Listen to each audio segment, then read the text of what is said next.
With infinite complacence, people went to and fro the earth about their little affairs, serene in the assurance of their dominion over this small, spinning fragment of solar driftwood, which by chance or design man has inherited out of the dark mystery of time and space.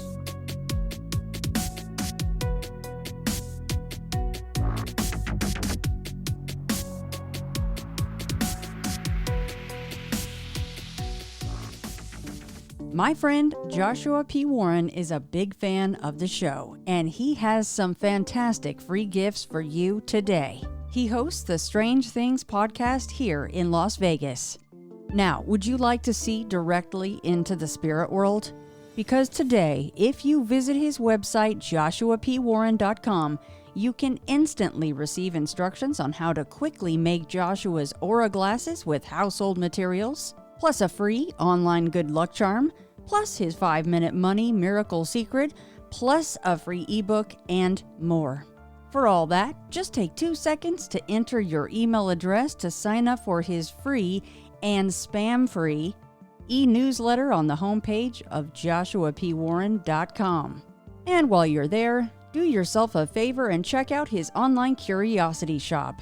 It's filled with amazing metaphysical items that you will not find anywhere else in the world. Most are items exclusively made in Joshua's workshop. And besides, it's really fun to explore his inventions.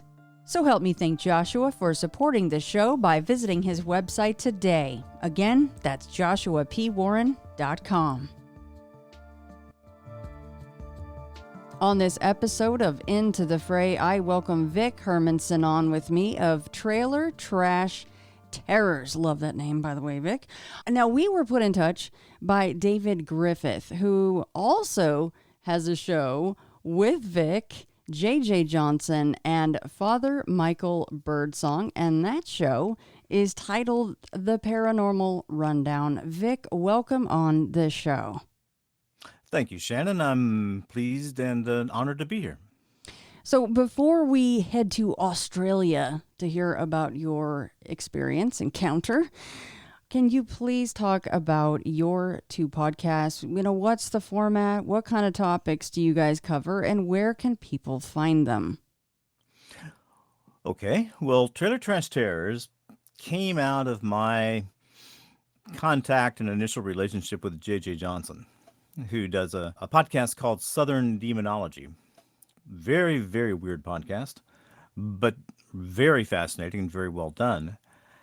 I began to think back on my life growing up in rural Louisiana of just all the very strange things I ran into and the various paranormal events that I've had in my life, and decided to give it a go. It's very strange. It's not like any other podcast. The motto of the show is "We are made of stories." And I really am just simply trying to get to the stories. Sometimes they're paranormal, sometimes they're medical, sometimes they're historical. But that's the format of the show. It's about an hour long. I try to publish once a week. I have failed at that quite a bit recently. I one day got a phone call from JJ saying, "Hey, I don't have anything for Southern Demonology. Can you help me out? Let's just get in and talk about microphones or whatever." And I had been working on this list of paranormal topics, and my thought was, it'd be kind of fun to have a show where you just had a predetermined list of topics, and then you wrote a simple program to let a random number generator throw these topics up to you, and then talk about them with like-minded people with no rehearsal. See what happened when you did that. So he thought that was a good idea. So the very first Paranormal Rundown was myself, JJ, and Dave. Later on, we brought on Father Birdsong. And I think that first episode we had, seems like it was 108 topics. And that number is now 2,712. And that's enough topics. You can, so we simply roll the dice. We let the topics come up. We normally, if we have a guest, let them choose what they want to talk about. And we go from there. I think it's a lot of fun, and we're always looking for people to come on the rundown.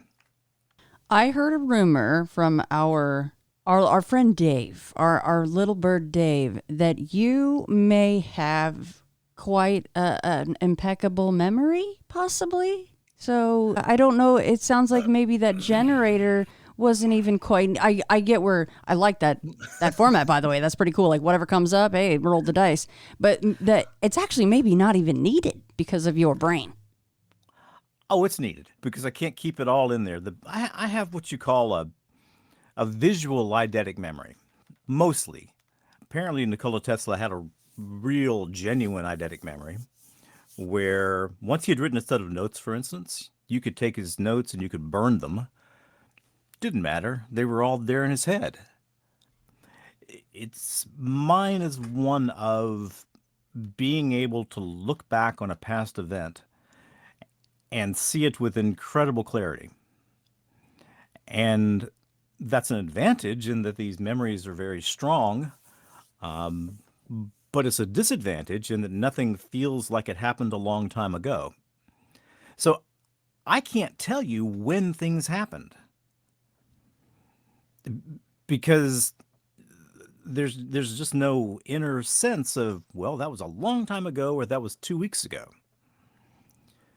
So I have to find ways of working around that. But yeah, I have a strange kind of memory. That's fascinating. To think of like this Yowie encounter that we're going to be speaking about. So in your brain, this may has been yesterday because you that's how your brain works. That's not quite absolutely true, but it's very hard for me if I look back over, say, a 25-year period to put things in chronological order, because I've decided that that's kind of an emotional thing where your brain says, recent, worth my time worrying about, long time ago, not worth my time worrying about. Gotcha. And I was diagnosed with, I don't know, some level of autism, I guess about a year ago, which sure did explain a lot of things in my life in terms of, odd responses I've had to certain circumstances, my tendency to go way overboard on things, kind of my odd emotional approach to certain things. So nothing I'm ashamed about. It's just something that I really never knew before. A friend of mine recently told me that she was diagnosed autistic, recently diagnosed, and she is around the same age as me, mid 40s. And to me, I see you guys damn near as superheroes in your own right. You really are. There's just certain aspects of that diagnosis that people immediately would assume certain things, but they should not. They really should not. Well, I am a very odd person. I know that. I'm benign. I'm a fuzzball. I'm certainly not interested in hurting anybody. but some people don't quite know how to deal with the whole package. Yeah. Probably the same happens to your friend. In that I'm assuming that not everybody really quite understands, well, how do I deal with this person? Or I may be totally wrong. Well, and your memory, though, I would hope that, there aren't a whole bunch of super traumatic things in your life, because having a memory like that in that case would not be a very good thing, because a lot of us have these compartmentalizations that we can do. Maybe you wouldn't be able to have that? No, I don't have it at all. Yeah, that wouldn't be good for really bad things. I don't have it at all. And here's another aspect of it. There is an agitator in my brain, which every once in a while, it's agitating through the ocean of memories. And every once in a while, one pops to the top, and they're boom, right in front of my eyes. It's something that happened, maybe back in first grade, maybe in fifth grade, maybe when I was 25. And I don't have any control over what that is. Have you found ways, if something untowards pops into your head, that you can try to think of something else or tamp it down somehow, or you just kind of have to let that ruminate for a while until it goes away again? pretty much have to let it ruminate. The the best thing that I can do to make it less noisy is exercise. So you will see me just kind of impromptu, head to the gym, do 3 miles, concentrate on that. It makes it quieter, which is a whole lot better than going to find some cocaine. Right. Or the bottom of a bottle, something like that, Or the right? bottom of a bottle or something Yeah. like that. And so what I have found is that if anything interferes with that memory, it's a very painful thing. So I don't drink, I don't use any medications, I certainly don't use any illegal medications. I do everything I can just to keep my mind clean. My father was a pretty serious alcoholic. I think he had a similar kind of brain. I think he was kind of self-medicating through the alcohol. And so the last time I can remember having something to drink, I was maybe 21, which was a long time ago. And that would exacerbate things. What, drinking? Mm-hmm. Well, it would give me this feeling of not being in control. And I don't really mind the memories coming up, whether they're, good, bad, indifferent, some very funny, some embarrassing. But I do mind not feeling like my brain is fully capable of processing that. Yeah. Yeah. Yeah, that makes sense. I mean, that is pretty incredible that I think that especially nowadays, it's just write the prescription. Throw the pills at the situation, right? The feels of the situation. Yeah.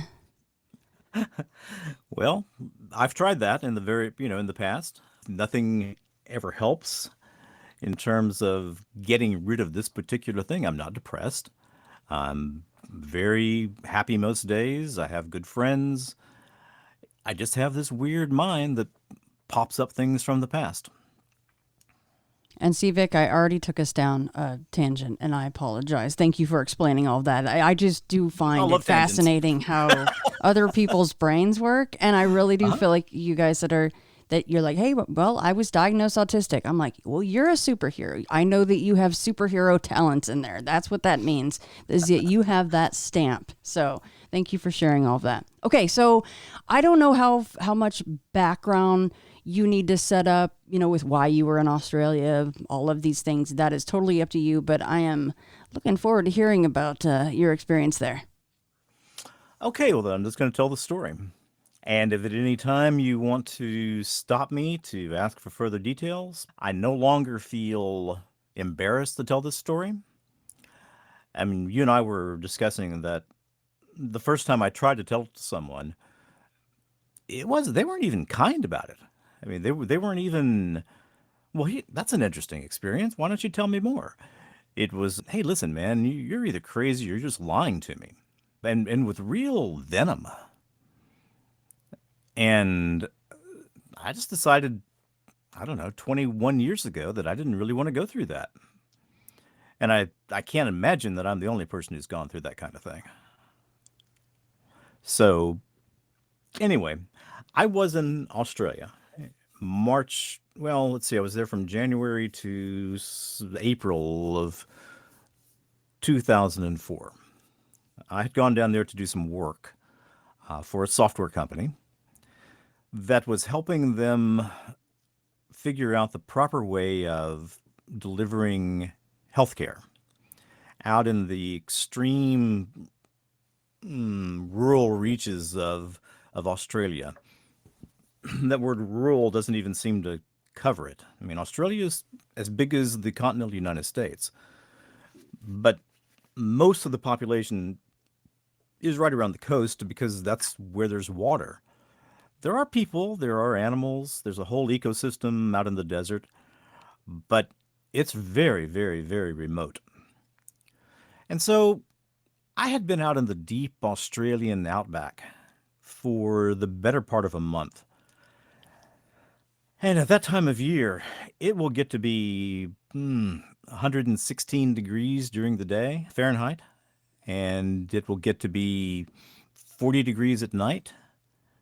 So you're always going between these two extremes of incredible heat and, sort of unpleasant cold. And you can't really take advantage of being away from things because the kookaburras start as soon as there's any light. And you can't sleep with the kookaburras laughing. I had some good experiences out there. I met some of the Aboriginal people, the older people who had learned how to speak English extremely well, and they had great stories. But finally, that job came to an end, and I decided that, okay, I'm in Australia. They paid for me to be here. I've got some vacation time. Why don't I use it? And I'm so tired of being hot. Why don't I head down south around Melbourne?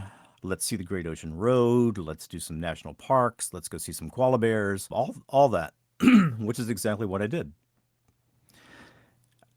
At the same time, I was going through some fairly severe emotional marital issues, and I really wanted some time just to think about those things and to see if I could work through them internally.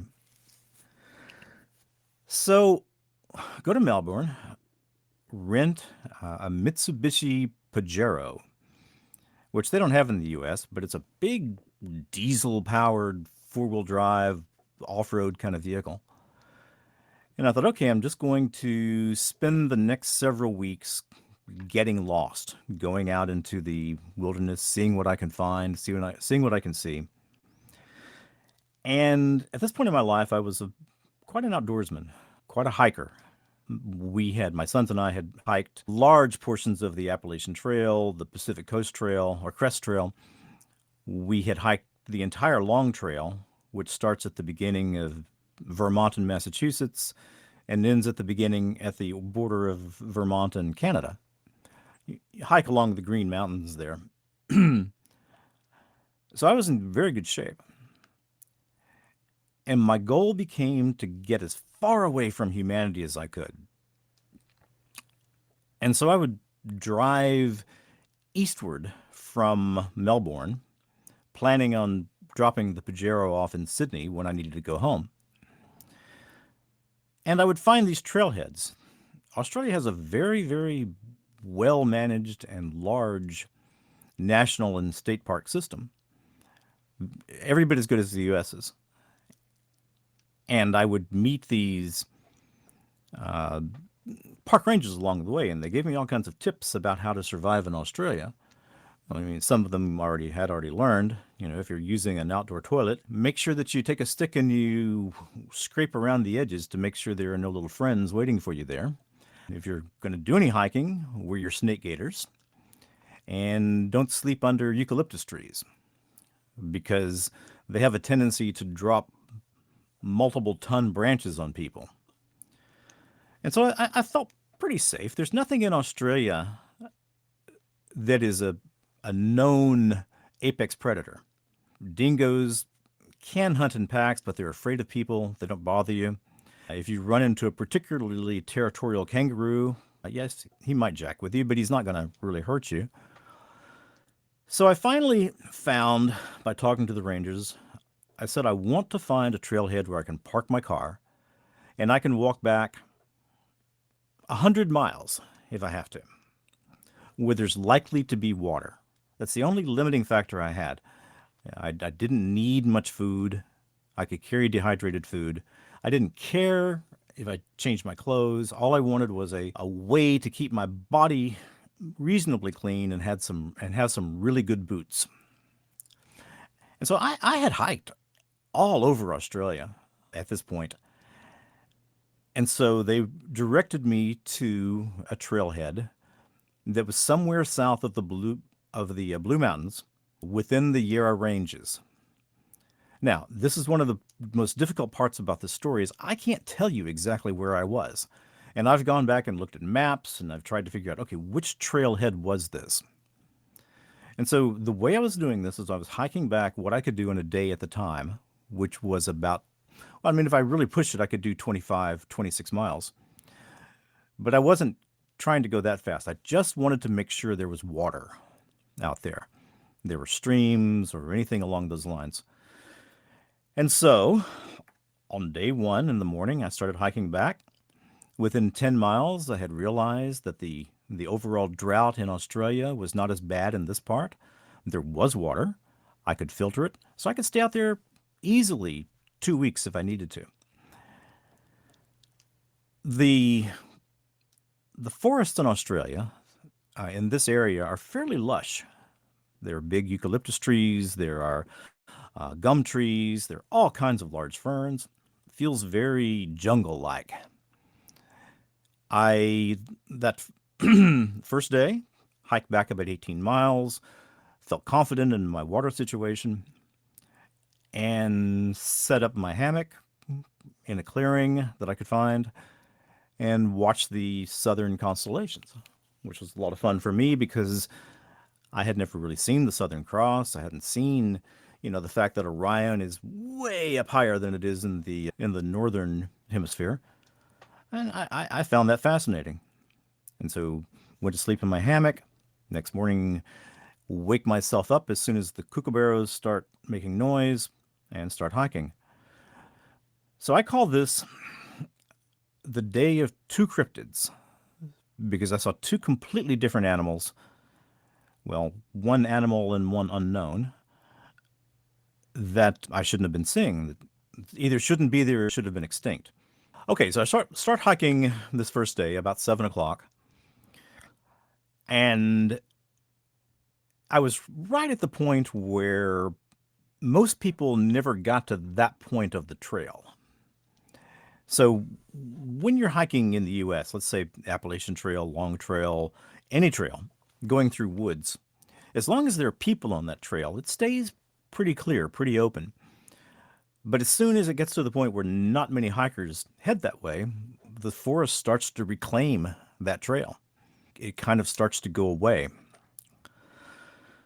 So sometime midday, I'm on this rocky trail and I come around a bend. And the way they had planned this trail, there were a lot of these blind corners where you would come around and you could not see what was on the trail prior to getting there. And very simply, there was an animal there that was not like anything I had seen in Australia up to that point. It was the size of a large dog. It had a very long sweeping tail. Its hind legs were shorter than its front legs. It had stripes, and it had this massive head and mouth. When you look at it immediately, you say, why does an animal that size have a head that big? And I'm convinced, and once again, I've been ridiculed on this many times, that was a thylacine. We were both just entirely surprised. It looked at me, I looked at it. It had these beautiful, beautiful eyes, big eyes that were meant for a nocturnal predator, golden colored eyes with black specks in them. It opened its mouth. It seemed to me like the stress response that it had was to open its mouth real wide and to look like it was either yawning or getting ready to attack. It could have attacked. It would have been like going up against a Labrador retriever sized animal. But I didn't feel any feeling of this thing wanted to attack me. It wanted to get away like most wild animals do. So it did this huge yawn. It then turned around. It jumped into the bush. And in the bush, I could hear, when I say jump, I'm talking an incredible leap. From a standing point, maybe 16, 18 feet. These massive, powerful muscles in its legs. In the bush, I heard shuffling sounds of the foliage being pushed aside, and also kind of mewling, almost feline kind of sounds. Anyway, so that was my first sighting of the day. This happened sometime around 11:30 or so. And then once again, I realized, okay, well, I'm pretty sure that was a thylacine. There's nothing else that matches it. It wasn't a dingo. It wasn't a numbat. It wasn't a wombat. It wasn't anything like that. It was a thylacine. But who am I going to tell, and what will it matter? Yeah, I'm happy that there are some thylacine left alive out here in the deep bush, but I sure hope nobody else finds it, because then probably it'll be extinct again. I really don't think the thylacine are extinct. I think they're very rare, and I think they're very, very good at staying hidden. One just dropped its guard that day. That was a good time to eat lunch, so I did. Went and found some, there was a series of streams back there, and I had a good filter. So I filled up my water bags, and then I started just hiking down the trail again. I was getting back far enough to where I really didn't want to get lost. So I had taken some yellow contractor's tape with me and had gotten into the habit of putting a little piece of tape, say, every 50 yards or so, 50 meters if you're in Australia, thinking that when I came back, that would give me some understanding of where I needed to go next. Pretty uneventful day. Would stop occasionally to rest. At about 4 o'clock, maybe 4:30, I started hearing sounds in the bush, not on one side of the trail, but on both sides of the trail. At first, they were subtle, animal-type shuffles, and then it changed more to a bipedal-sounding kind of step. And I was definitely being paced. When I would walk, whatever was making these sounds would walk. When I would stop, there'd be a moment of hesitation, and then it would stop. The trail was mostly closed in, whereas there was, I don't know, maybe 4 feet of clearance on either side, and then the bush would become very heavy. Every once in a while, I would come into a clearing. I came around in one of these bends to the left, and just as soon as I hit the bend, I realized that something was very, very strange. First off, it became very quiet. The sounds of the Australian forest are very benign, very pleasant, very happy, and they went away. That gets your attention very powerfully. But the next thing I felt was this feeling of fear and anguish and sadness and betrayal. Just all of these human feelings of impending doom, impending horror, or as if people that I had believed loved me no longer loved me. I had no explanation for that at all. And my mind is going through things like, gosh, did I, get water from a stream that was contaminated or something like that? And no, I didn't do any of those things. And then it went away. It would go away. The feeling it was like you could flip a switch, despair, normal, despair, normal. Then there was a horrible, horrible, horrible smell.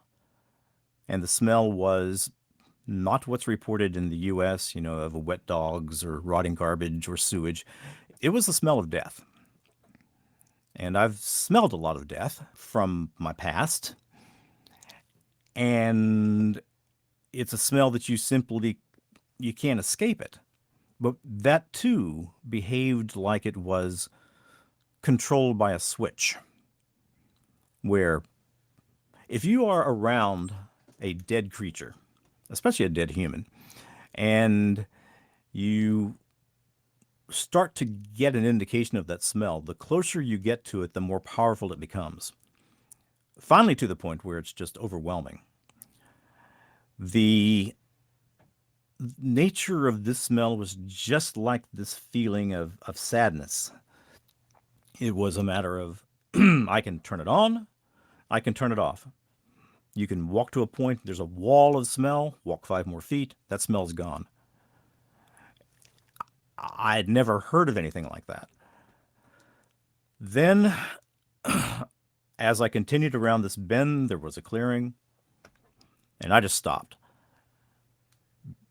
And I did not even understand why I was stopping at the very beginning, but across the clearing, in a little copse of trees, was a creature that I could both see and not see at the same time. If I need to describe the creature, it was close to 10 feet tall, 9'6". I'm thinking about the angle that I have to hold my head at to shoot a basket. That was how I determined how tall it probably was. I'll talk about its physical characteristics in a minute, but here's what it could do. It could camouflage itself in a way that was more effective than any other land animal I'm aware of. This is not woo. I'm not talking about anything paranormal or mind manipulation. This was just an evolutionary capability. If you've ever seen an octopus, even a big octopus, swim up to a rock that's got all kinds of coral and things like that, that octopus can just disappear.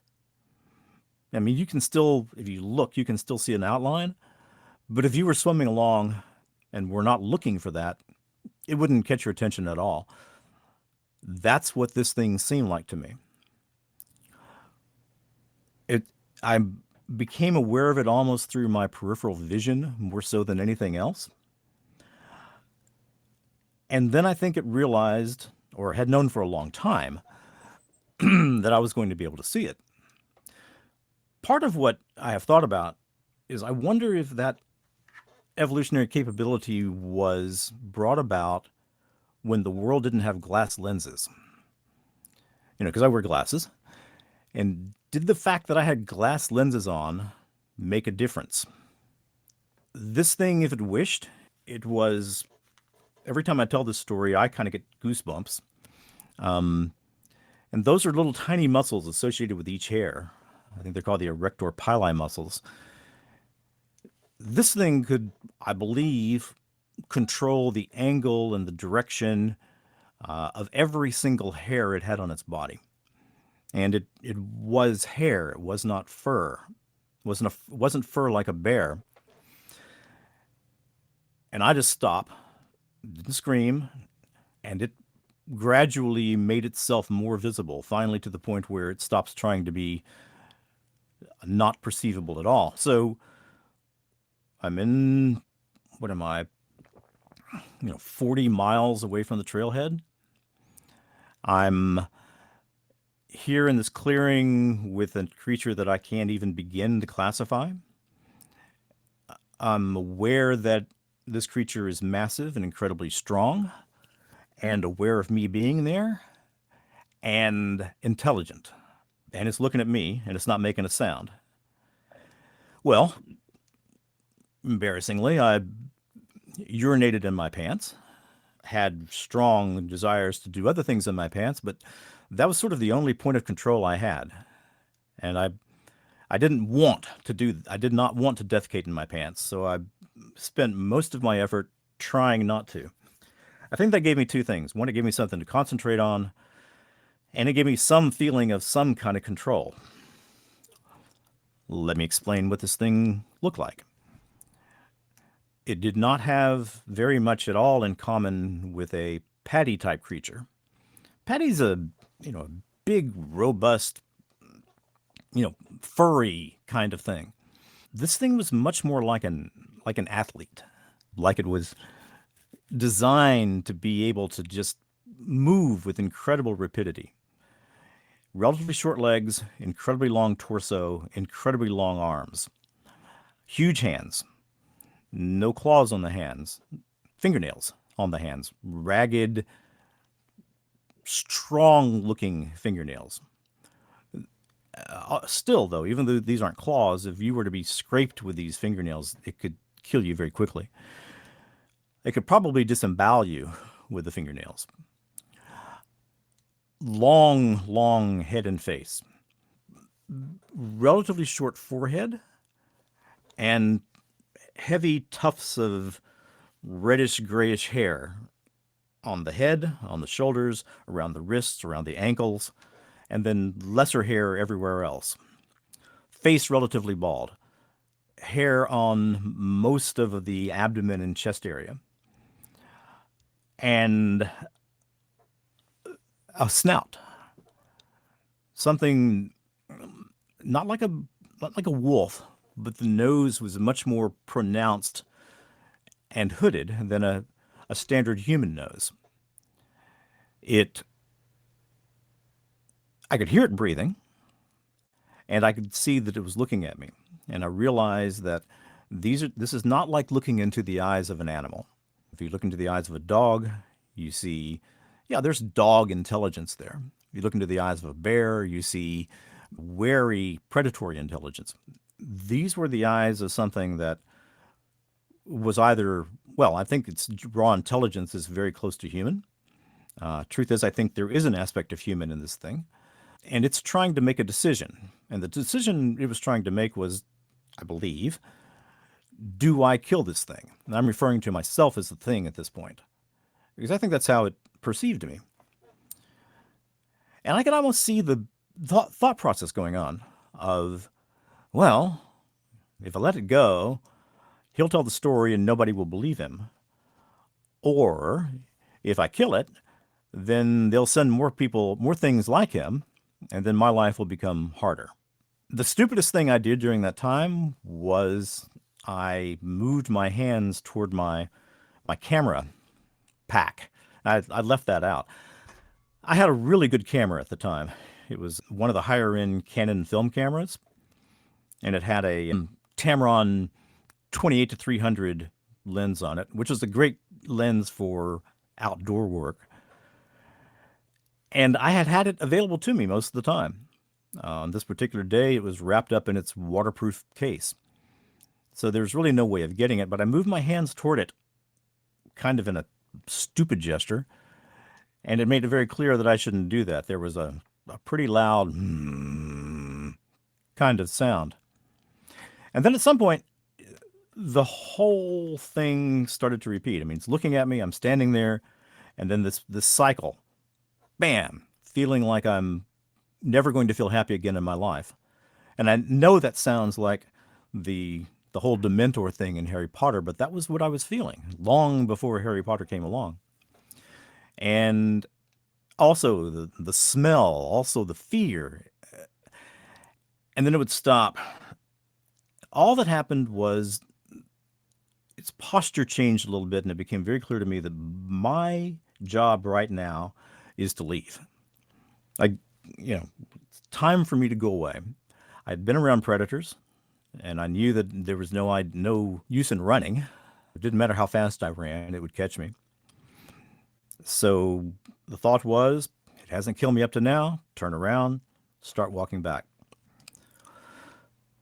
So that's what I did. And that was the most frightening time of the entire encounter, was that time when I'm exposing my back to it. Because if there was going to be an attack, at least I would have seen it before. With my back exposed, I wouldn't have seen anything. One thing I regret is that, I don't regret because I had no control over it, but I never saw its feet. Its feet were down in some scrub growth in these little clumps of trees. And so I start walking back. I'm going to say this point, it was probably 6 in the evening, meaning it would have been about time for me to stop hiking anyway. But I was not going to stop. The idea was, okay, if you walk and you're still alive, just keep walking. Just keep walking. I did. I walked until it was almost midnight, and then I was too tired. I found a tree that I could lean up against. I used my boot to clean everything away from the bottom of the tree as much as I could. I got my hammock out of my backpack. I wasn't going to set it up, but I could at least use it as a ground cover. And I finally changed my underwear and my pants and was much more comfortable there. In Australia, in any place where you have eucalyptus trees, you have koala bears. Koala bears will come down out of the tree. The male koalas will come down at night, and they'll kind of have koala fights. They're not actually fighting, they're just growling at each other. But it's a pretty frightening thing to hear in the night. And I can remember thinking, oh, please, please, please, koala bears, just stay up in the trees. Don't come down to make noise tonight. And they didn't. I was lucky there. I'm sorry, I can't do this without any emotion. No, that's okay. You're doing great. I understand. Believe me. I just can't do it without any emotion, and I try. But so did I sleep? Yes, I'm sure I slept. Little 20, 30-minute increments. That kind of sleep where you pretty much still hear everything around you. It's really not a pleasant state of sleep at all. So anyway, I woke up in the morning. As soon as the kookaburras start to talk, start to sing, start to laugh. I was, at the time that I went to sleep or laid down the previous night, my flashlight was pretty much starting to go. This was before LEDs, so I had an incandescent light that I strapped to my head. And then the idea was, just how fast can I get back? Okay, so I'm estimating that I was 36 miles away from the trailhead when I turned around. I estimate that between 5:30 and or so and midnight, I could probably have done 15 miles, maybe 16. Then the idea is just walk as fast as you can. Don't worry about food. Just drink. Just walk as fast as you can. I didn't want to run. First off, running, I didn't have the right shoes to do that. But as I'm walking, of course, my brain is saying, okay, are there more of these things? Was that the only one? I don't think so. I think it was protecting what was farther down the trail. So probably it was 4 o'clock before I got back to the trailhead. And then there were all these different anxieties. I remember that during that period of time, my anxiety control was minimal. I had 2 thoughts. Are my keys in the backpack, and is my passport in the backpack? Because you don't leave your passport anywhere except with you. And they were. Start the Pajero, turn on the air conditioner because it's crazy hot, and just sit there and think, okay, where am I? I don't even know where I am. Let me just get out there on the roads and start driving. I'll follow the signs. I did exactly that. It probably took me 30 minutes to find a little town. In that part of Australia, there are a lot of towns, and they are like English villages. I mean, they have a baker, and they have a cobbler, and they look like English villages. So I thought the first thing I should do is I should talk to the police, tell them what I saw. So I go to the local constabulary, walk in. I'm pretty dirty, I'm pretty sweaty, probably didn't smell real good.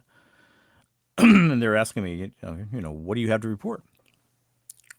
One policeman was there. I started to tell the story, and over time, 2 more came along, told the story the best I could.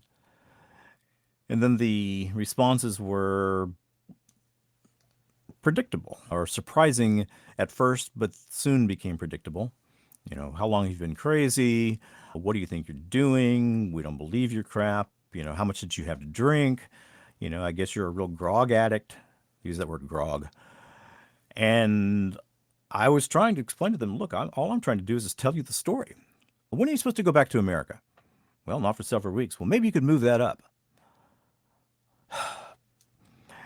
And, maybe we should check your car, make sure it's all legal by Australian standards. it was really aggressive.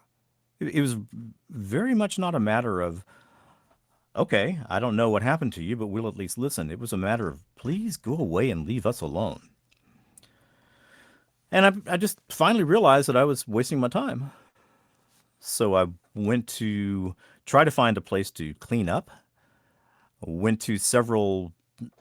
They did have some kind of hotel chain there, but they wouldn't. They didn't have a room that I could have. So I found a bed and breakfast kind of place where this, not unkind, but also not eager to have a stinky hiker in her place, looked at me and said, well, what happened to you, son? I said, well, I've just been out in the bush a lot and I really needed a place to rest and clean up. Okay, just leave all your dirty clothes in the bathroom. So I came in. I remember standing in the shower for probably 2 hours. Not because it took that long to get clean, just because it seemed warm and safe. And I don't know, there's that white noise of the shower coming down on you. Kind of gave me a way to relax. And so the next morning I left. I left that town.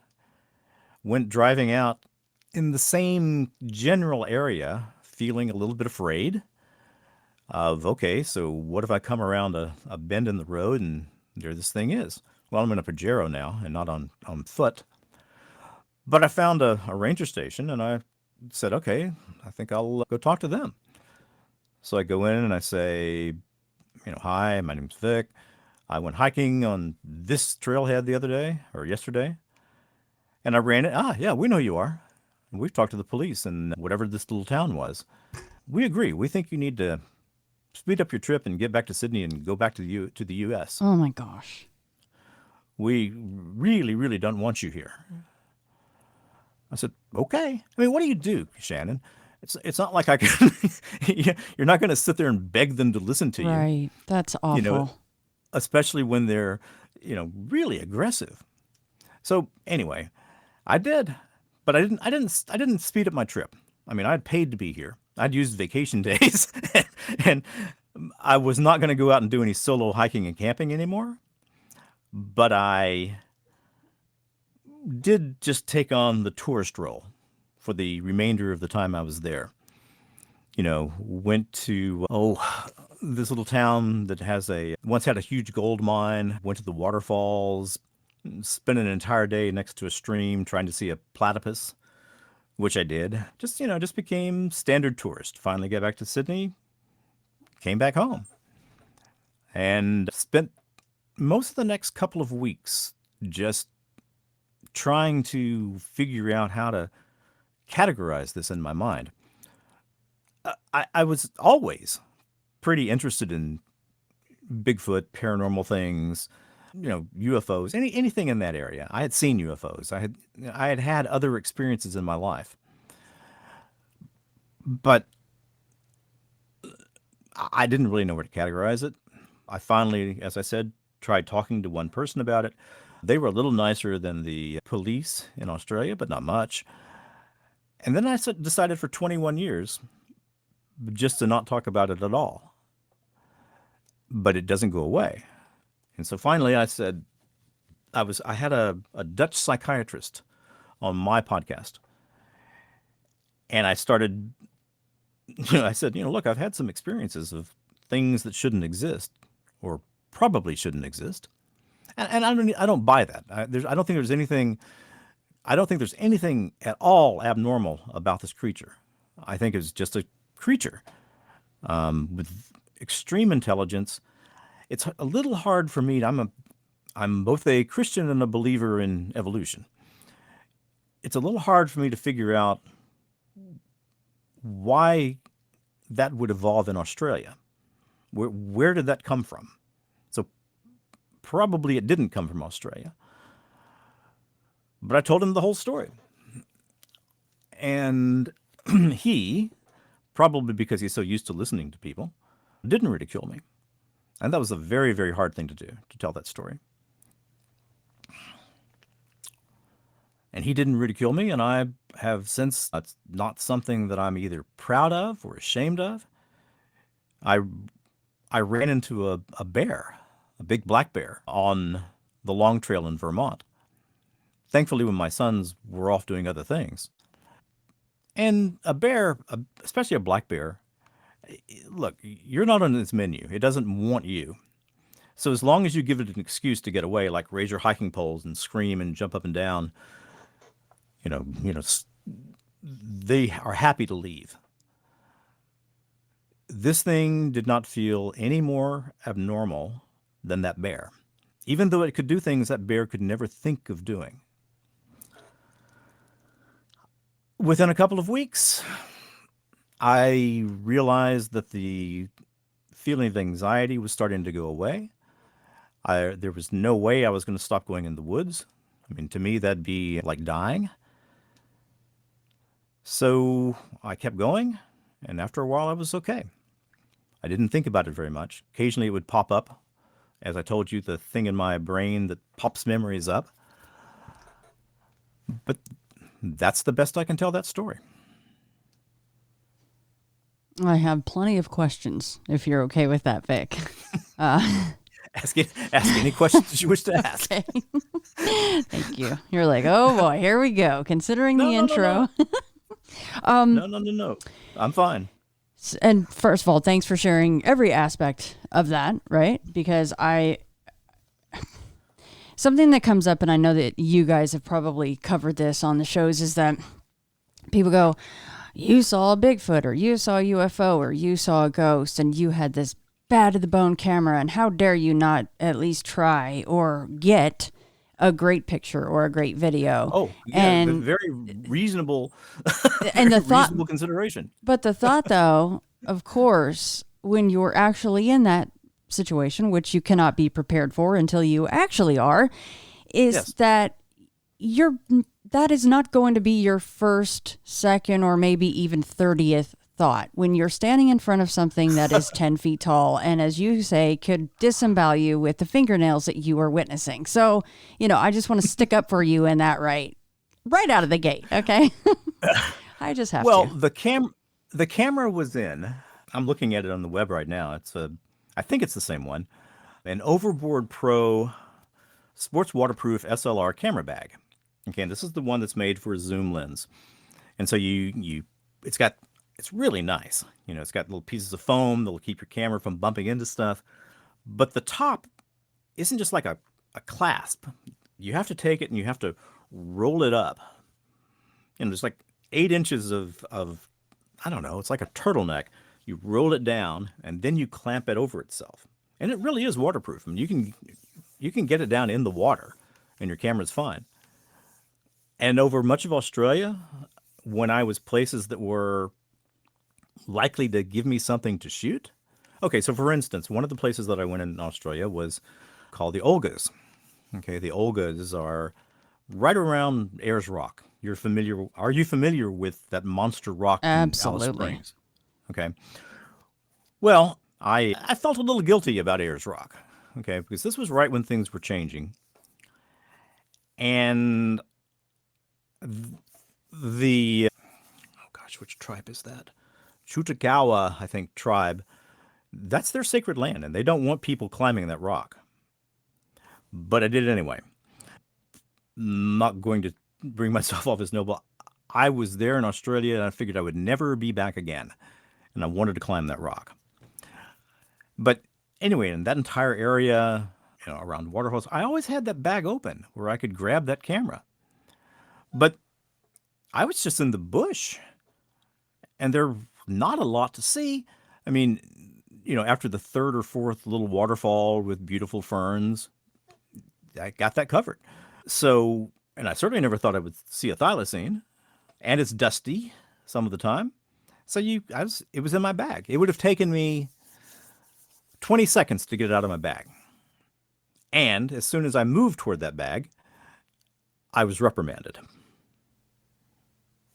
Do you think that, because 20 seconds would be an eternity in a situation like that, do you think that, and it will be an easy question to answer, but were you really trying to go for the camera to get the video or the picture, or do you think that maybe subconsciously you were trying to move the entire bag in front of you just to have something in front of your torso?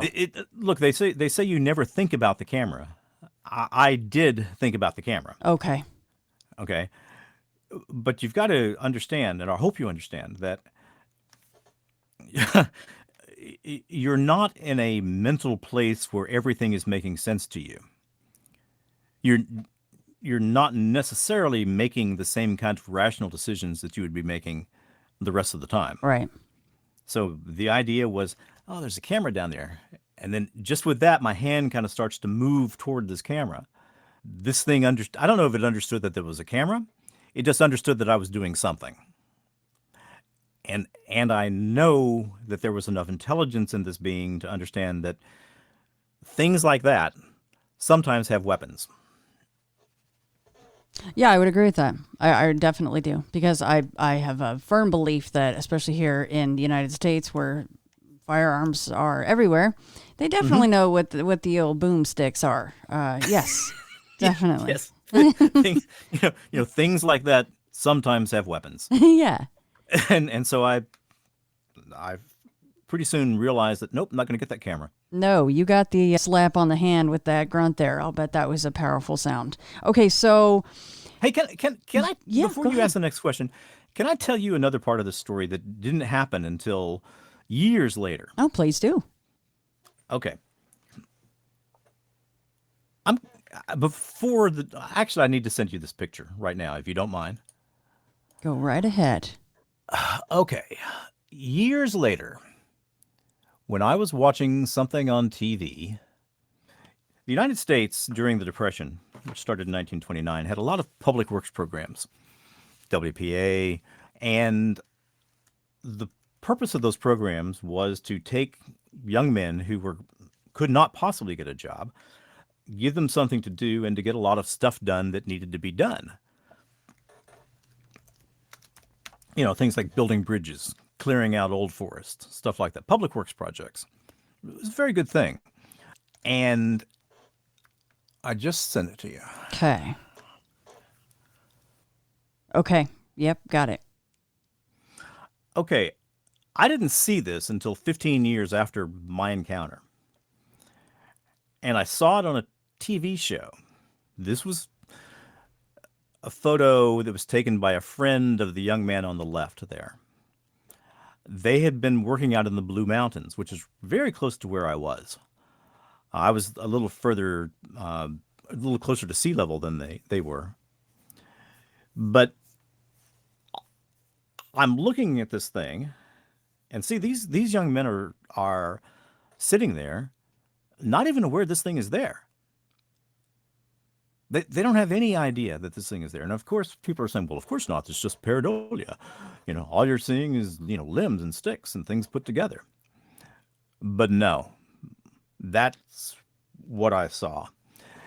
And that thing is in the process of using its metamaterial hair to camouflage itself. You want to call that cloaking? Fine, call it cloaking.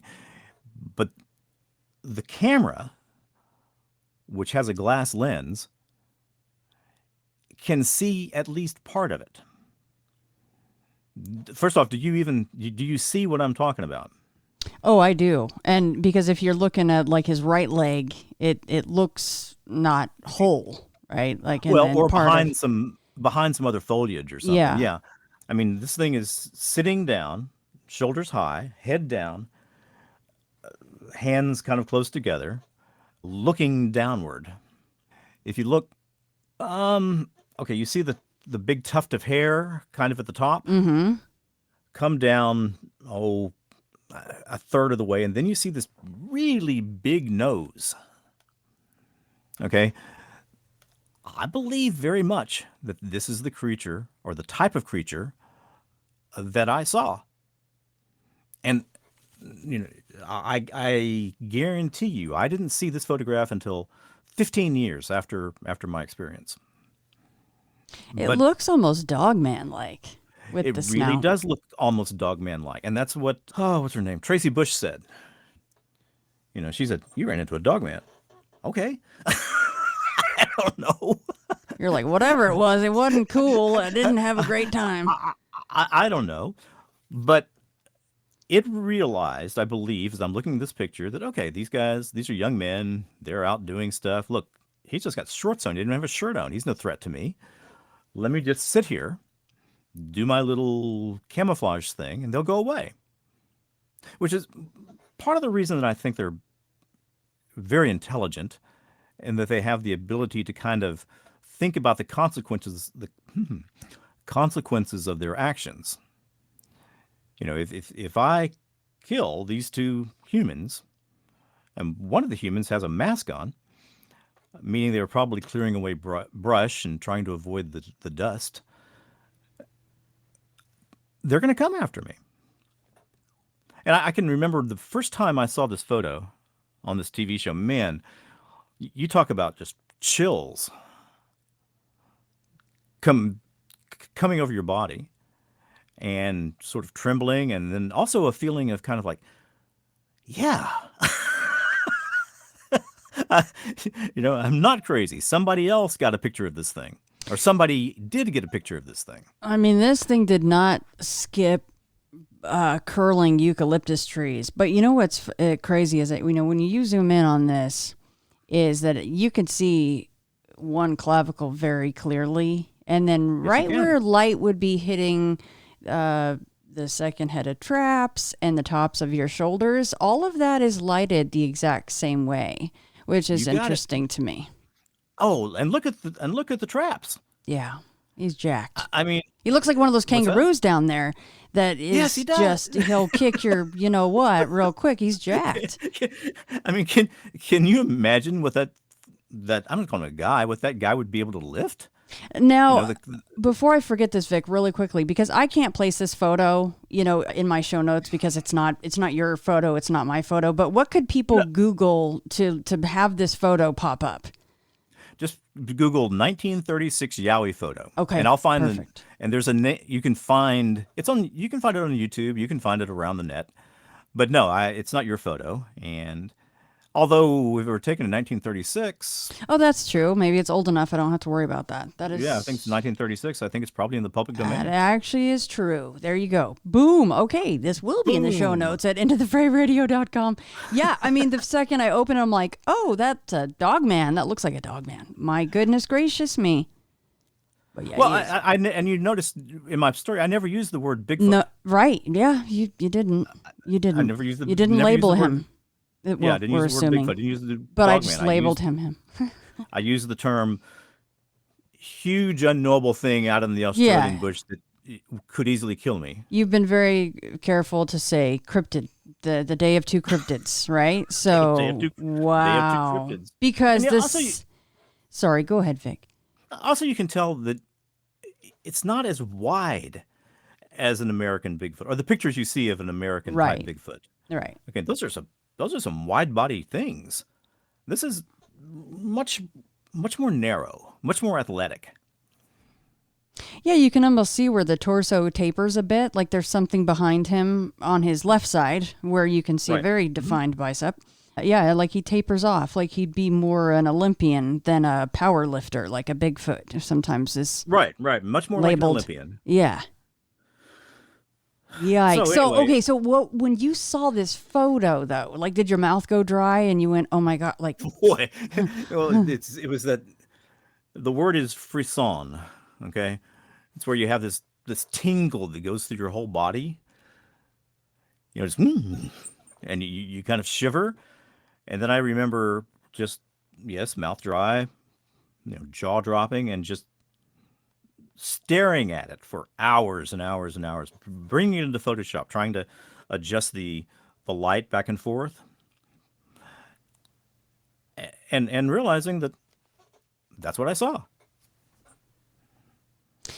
Yeah, because the moment that you started to get into the description and you say the word snout, I'm like, hold on a second now. And I instantly wrote down, okay, what are we talking about here? Yeah. It was not, I mean, look, there are a number of pictures of Bigfoot patty type creatures with their face, and they don't have a snout. They've either got a hooded nose or they've got a gorilla type nose, with these extremely wide nostrils. But, my friend had a snout. Well, and I will say, in relation to Dogman, I would say especially specifically, usually, not 100% of the time, but compared to Bigfoot, the feelings that you felt before you saw it really do go in line with Dogman encounters. Yeah, they're normally not particularly thought of as being pleasant creatures. No.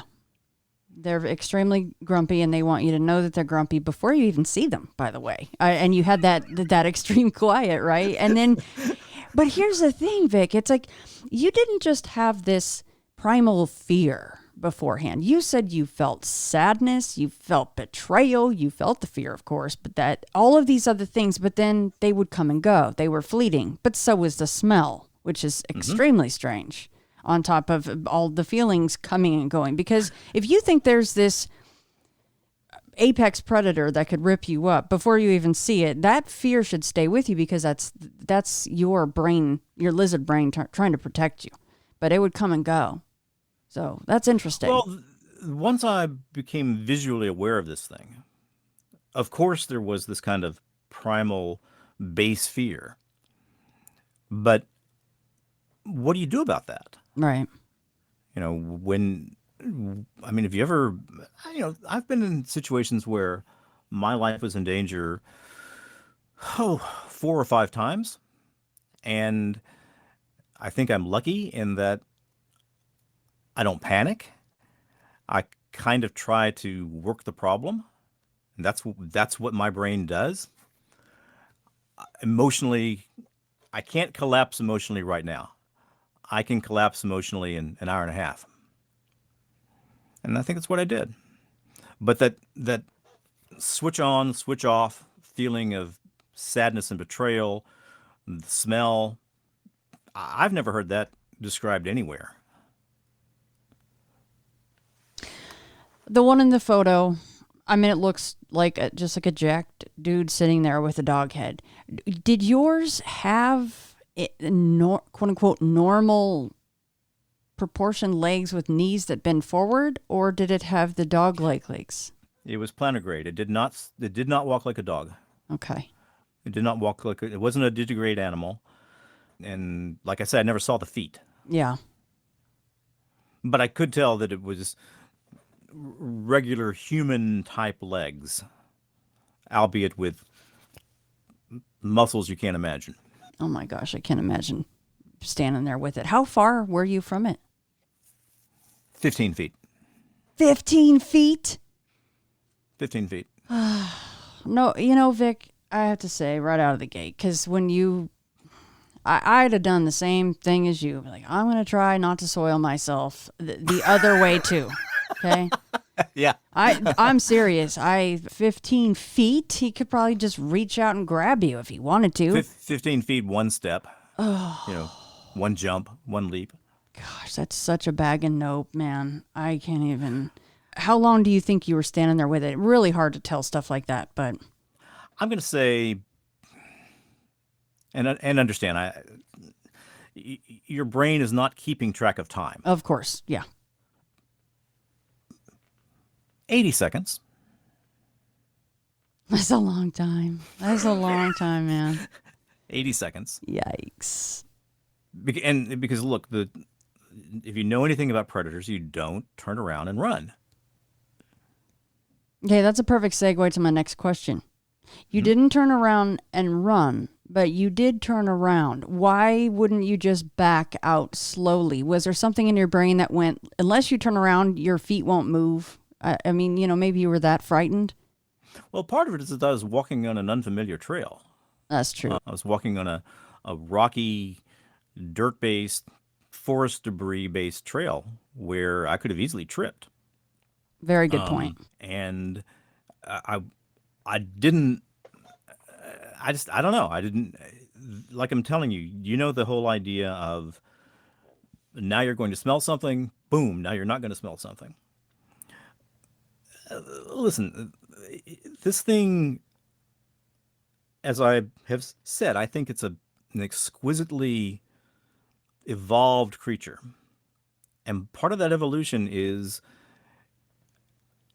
he may not be able to, and I say he, I never saw genitalia. There was all kinds of tufts of hair around that area, but the way it was built, I just feel like it was a he. There was nothing soft and feminine about it.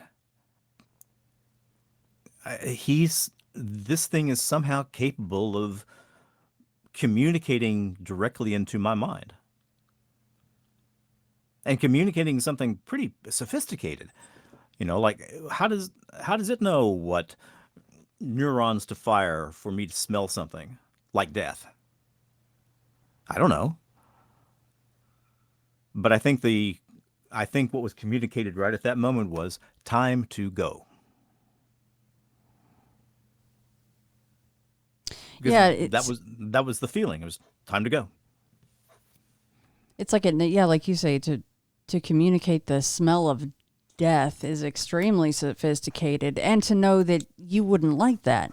I mean, Oh yeah. he's going, oh well, I know how to get rid of this hairless thing. Besides just looking at me, I know how to try to get rid of this hairless thing. Look, I'm not a romantic, when it comes to, you know, ancient civilizations and animals. I mean, I don't look at every animal and say, "Ooh, that's a noble thing." But even with as much fear and as much trepidation I had, there was something kind of noble about this thing.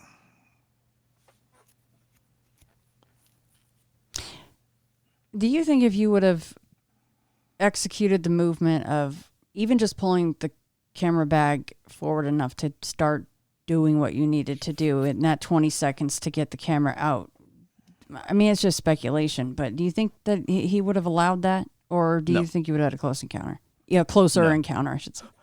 no. I think, like I say, the emotions, the thought patterns that I could see in its eyes. Hard for me to say his because, well, in his eyes were very human. They were very, very human. I mean, I'm not sure if I had a weapon, I could have easily shot it because those were human type emotions going on behind those eyes. But I believe if I had decided that if I were idiotic enough to reach down and start unrolling my camera bag and trying to get my camera out, I believe this creature was just walking a tightrope. You know, live, not live, live, not live. And that probably would have been enough to push him to the not live side.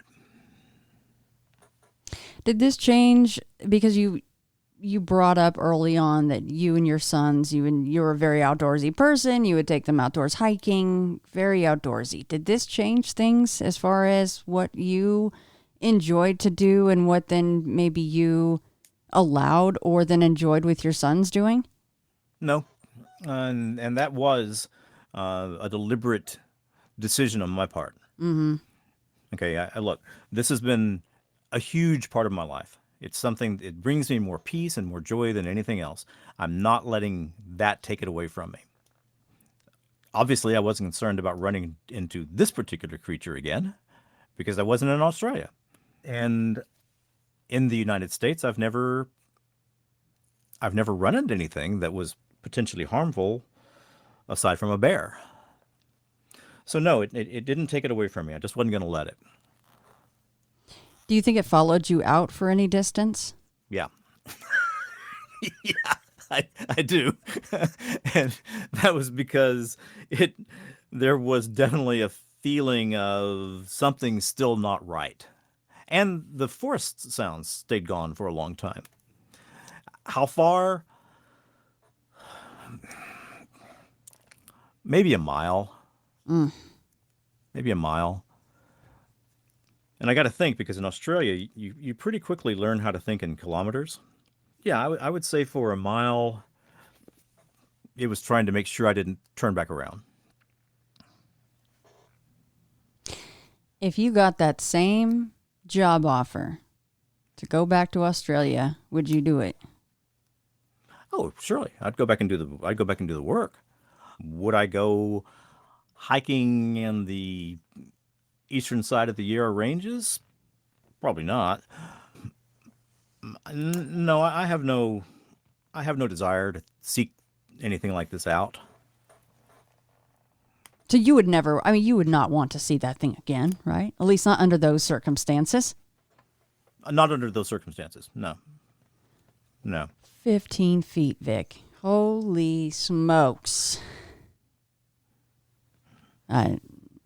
Nope. Yeah, nobody. I mean, and the thing is, though, here's what I think. I think that somewhere farther down the trail, around that little bend, there was a mate, maybe children, maybe elderly members of the tribe. I'm not sure what you'd call a group of these things.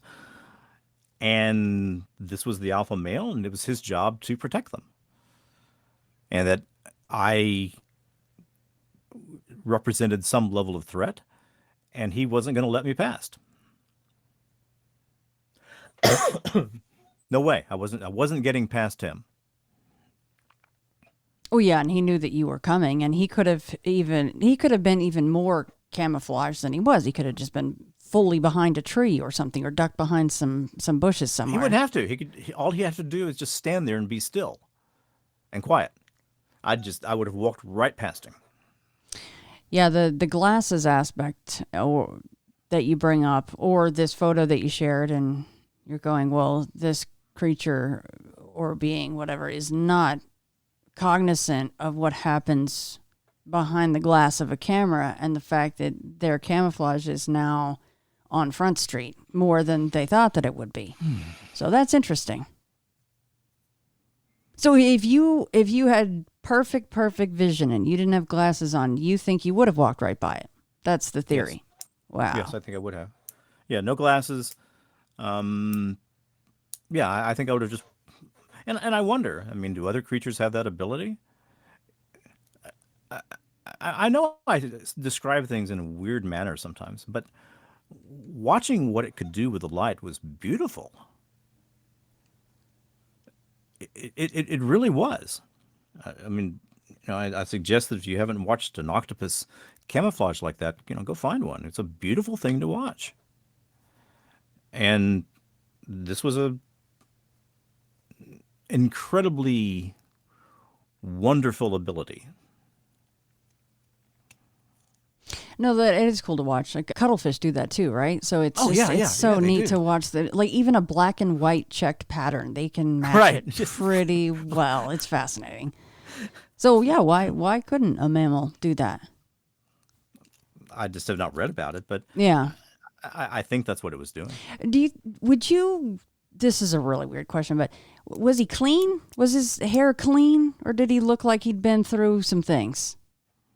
Oh no, he was groomed. He was groomed like a cat, and I think it's probably critical. I hadn't thought about this, but I think it's probably critical that he remain groomed in order to be able to do what he does. I think that if his fur or hair were covered with dirt and grease and this kind of thing, it wouldn't be able to control it the same way. I'd never really thought about that before, but yeah, it was groomed. Yeah, that's true. I mean, if each hair has its own actuator, it's not gonna shine the light like it should if it's looking grubby or greasy or oily. So. Right. No, there was nothing grubby or greasy about it. That's fascinating. Yeah, probably a good thing that you happen to need glasses, Vic, because to go by him, right, and then like. Babies are back there, Grampy's back there, and Dad's like, "Nah, this is far enough, Vic." Well, and then of course I'm essentially a scientist, math scientist, and I have spent a lot of time, trying to figure out, okay, how do you support a breeding population of these things. It's not that there's not enough raw land. It's just that Australia is not like the U.S. Okay, it's very easy to go out to Yakima, Washington. I mean, just start walking any direction. Pretty soon, you're lost for the rest of your life. Have you ever been out in those huge forests out in Washington? Absolutely. Do you understand what I'm saying? You go 15 feet off the trail. You might not ever find your way back to the trail.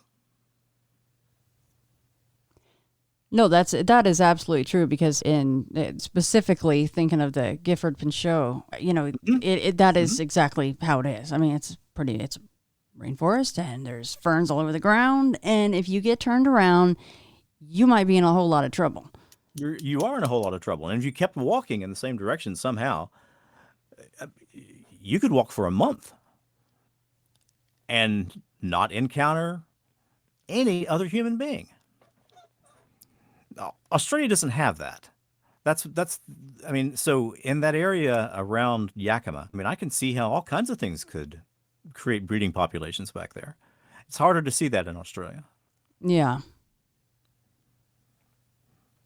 So after all these years, I still fight with myself. as to, okay, yeah, you're comfortable that that's what you saw, but why? Why is that possible there? So I don't know. I do have the maps pulled up, and maybe you'll just know this offhand, but the Yarra Ranges National Park, do you know how many acres that is? No, I don't. Yeah. I don't. And you see how over toward the east, as the Yarra Ranges end, you start to see the Blue Mountains coming down. Yeah. Okay. And the picture that I showed you was taken up in the Blue Mountains. Oh my but goodness. I was close in that area. Wow. Yeah, when you zoom in, there's plenty of water. There's streams, rivers. There's a massive lake, Lake Eldon. Yeah. Well, it's a more benign part of Australia. Mm-hmm. If I had to think of where the yowie, let's just assume that this is what people have always reported when they talk about a yowie in Australia, and it may not. It may be there that there are, the Bigfoot reported in the U.S. They have all kinds of characteristics. A skunk ape is not the same creature, it seems, as a big, northern Washington, southern Canada Sasquatch. They don't look the same. They don't behave the same. They don't seem to have the same level of intelligence. How do I know that's the only kind of thing they have in Australia? Don't. But if you go far north in Australia, go to the Cockatoo. Is it Cockatoo? Cockatoo. Anyway, up there where the crocodiles are, they have a lot of forest up there. That'd be a good place to be. Lots of water. Yeah, unfortunately for you, he wasn't up there. Okay, so are you happy to have had the sighting? Absolutely, and that's what I was going to tell you. I feel, I'm not sure happy is the word. Right. The word is something closer to honored. Right. Does that make sense to you? It does. Absolutely. Yes. We were much closer in our existence than I would be to a koala bear or a wallaby or a wombat, all of which I also saw and, got pretty close to. There was, if not kinship, at least some commonality between myself and this thing. Well, and I agree with what you said about it knows that if it harms you, a whole lot more of you will come poking around its living room, and it doesn't want that. It just wants to be left the heck alone to do its whatever the heck it does. Just smell like death all day. I don't know. But yeah, I agree with that 100%. So good. That's good. That's good that it's smart enough to know that. And it wasn't just, ooh, dinner just showed up, at the doorstep here. And let's just, there was a thought process there. Yeah, I don't think it has any trouble getting food. No, I don't think so either. I do not think so. Look, if the koala bears could talk, they'd be like, dude, do not keep walking that way, okay? They're pretty cute up in the trees. Oh, I bet they are. Oh my gosh. All right. Yeah, that I was not expecting that, but then once the photo came up, I'm like, okay, well that's kind of where my mind was, but I wasn't quite sure you were saying that, but that's yeah. Wow. And to see the poor thylacine just gets kicked to the curb. Pushed aside. You're like, no questions about the thylacine, Shannon? No. But honestly, that's an amazing sighting too, because it's supposed to be extinct. So there you go. I mean, I think there's a relict population of the thylacine out there. I think they're also in Tasmania. Mm-hmm. They may be in New Zealand. I don't know, but I would say in that area of Australia, all along the Yarra Ranges, there are probably enough to maintain, the proper genetic mix. This thing, the thylacine that I saw was beautiful. I mean, it was majestic, strong, powerful, healthy. Very, very much a thing in its own element. But it didn't want me there either. You said it had. Just wasn't. I'm sorry, Vic. I'm sorry. I stepped on you. Go ahead. I didn't know. It didn't have the. It wasn't as frightening as this other fellow. Yeah. Would rather be within 15 feet of that young man than the other one. Yes. You were going to ask about the thylacine? Yeah. So you said that it had golden eyes with black specks in it, right? Well, I'm not sure it was black eyes with golden specks or golden eyes with black specks, but they were some kind of speckles. Some kind of speckled sort of eye. That's cool. Beautiful, beautiful eyes. That is cool. And big. I mean, when you run into these things, your brain doesn't. So look, you go to the zoo, you come around the path, and there is a wildebeest there, looking at you. Bored wildebeest. Your brain knows exactly where to put a wildebeest. You don't have to think about that a whole lot. You come around the corner and you see a thylacine. Well, your brain has to fight to figure out what it is. And the first thing it's saying is, general shape of a dog. Back legs way too short. Weird stripes. Never saw a dog striped like that. And so it's a good 3 to 4 seconds before your brain even gets around to thinking thylacine. And then it fights because, no, thylacine are extinct. There's a part of you that just takes what's in the world in front of you in without trying to judge it. But that's not what humans do. Humans have to put everything in a category. And that takes time, especially if you're seeing something you've never seen before, especially if you're seeing something that you have no expectation of seeing at all. Go ahead. I hope I'm not getting too weird and esoteric here. Oh, gracious, no. That's where I live. No, this is great. I love it. Absolutely not. No, and speaking of too weird, here's my last random question about Big Boy. So, do you feel that because you were standing there for so long, that was a really long time. I'm sorry. People go, that's not that long. Yeah, try it sometime and tell me that wasn't a long damn time to be standing in front of that thing. Okay, so do you feel that if you were trying to stand as still as that thing that you could do it, or did it have this insane ability to stand perfectly still? And I know the hair can move and all of that. I'm just talking about the body. Oh no, I couldn't do what it was doing. It's a. I know that there are people who will listen to this who will say, I'll use the word evolution, and they will tune out immediately.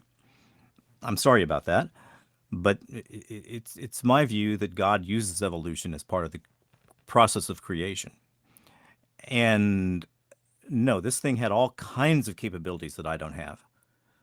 I mean, I've tried to stand straight up and just as still as I can possibly stand, and And then you realize quickly, well, you're swaying this way and you're swaying that way, and your feet never stop twitching. No, you can't stand that still. It could. No wonder, no wonder. If they don't want to be seen, for the most part, at least, unless you're superhuman like Vic with his superhuman glasses on and you can see that damn thing, they're going to get away with a lot of stuff. A, I'm not superhuman. B, I do have really, really, really bad vision. I don't know. I'm along with the fear. There's a feeling of honor, and it's not honor that I earned. It's just honor that you get when something astounding happens and you come out on the other side alive.